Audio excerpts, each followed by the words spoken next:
ولې پلارو د پلار ډېر لوی مقام دی د مور ډېر لوی مقام دی حدیث کې راځي چې یو سړی که دا وي چې ما نه الله راضي دی او که خوشحاله دی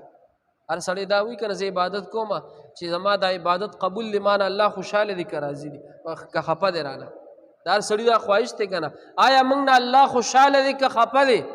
دا به موږ څنګه معلومو چې موږ نه اوس په دې وخت کې الله خوشحاله دی که خفه دی د دې اسانه طریقه ده ته خیر اسانه طریقه داسې ده حدیث کې راځي چې د چا نه مور پلار خوشحاله وي د ده نه الله خوشحاله وي خبره پېښ شوې چا نه چې مور پلار خفه دي د ده نه الله خفه دی اوس هر سړی خپل ځان ته سوچ وکړي چې زما نه مور پلار خوشحاله دي نو رب در نه څه دی خوشحاله دي که تا نه مور پلار خفه دي نو رب در نه څه دی خفه دی ځکه چې حدیث کې راځي چې د مور پلار خوشحالېدل